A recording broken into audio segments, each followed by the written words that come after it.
Well, Chuck, there's a lot to kind of sort through from that game, but I think the one thing the 6,000 folks in the building were wondering about was the explanation you were given on the Will Bitten penalty late in the second period, what you thought you saw, and just kind of everything that happened in that Well, sequence. well, they didn't really come over and explain it. They just made a decision, and they didn't really give us too much of an explanation on it, which we always would have liked. But the way we seen it, there was some contact in and around the West. Bitts was trying to score, but then he got cross-checked 3 or 4 times in the back, and they chose to only take one.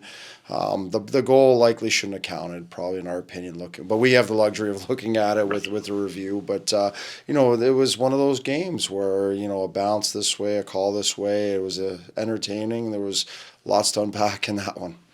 Now, I think the next thing that was most noticeable tonight was Zach Dean elevated to top line center with Matthew Pekka on the shelf after the shot he blocked last night from friendly fire.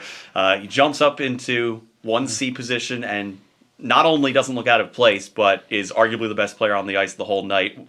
Kind of speak to how much that makes you feel good as a coach. Oh, he's earning everything he's getting right now. He's been he's been working on his game, at doing the details right, and then we've put a lot of trust in him. And what you're seeing right now is a guy that's now playing in all assets of the game. He's playing some power play now. He's out the door on PK. He's taking key draws, and he's playing against really good American League veterans out there. And it's nice to see him that he's starting to build on that. He's starting to be confident in himself, and I think what you're seeing there is a sense around the team that the other guys like playing with this guy.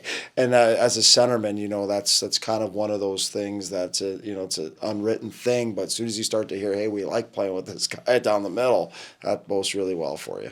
Another good night for the power play, and tonight it was more conventional power play, another 5-on-4 goal. But I think the mark of a confident power play is when there's quick puck movement, and Gaudette's first power play goal certainly the mark of that. How do you try to parlay this now over the long term? Well, this was a specialty teams game. They got two for themselves as well, and it was nice to see that they did move the puck pretty well. Like Veranda made a great play there, and then then a nuts and bolts kind of play, a nice little play, and then a net jam to get the second one. But that's those are going to be so important down the stretch. And the one thing you're seeing in this tight East division is that we're playing each other so many times, so you can come up with as many schemes as you want, even though the personnel is changing. It's almost like cat and mouse game between the two coaching staffs over there, and but that's the nature of this game right now. It feels like ever since that win in Hartford on the road, you guys have really found a sense of heart and resilience among your squad.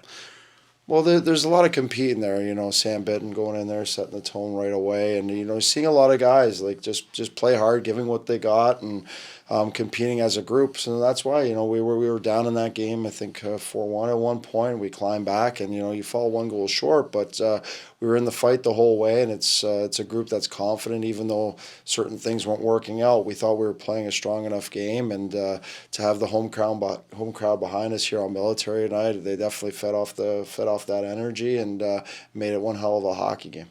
You're going back to Bridgeport one final time tomorrow. It's been, for whatever reason, a tough spot for the group so far this season. What are things you can see? What are things you can take from tonight and last night that you can hopefully turn into better success offensively down there? Well, we're just trying to play the right way. Whether it's Bridgeport, Providence, we have our game that we feel that we can be successful with, that works for us, and that's what it's going to take. No matter whether we're playing Bridgeport, Charlotte, Providence, Hartford, that we're playing the right way. Even though the opponent may change, to be successful in this division, you have to play to what our identity is, what our team play is, and just out competing the other team. And if we do that, we feel that we can have successful weekends overall as we try to push towards the playoffs.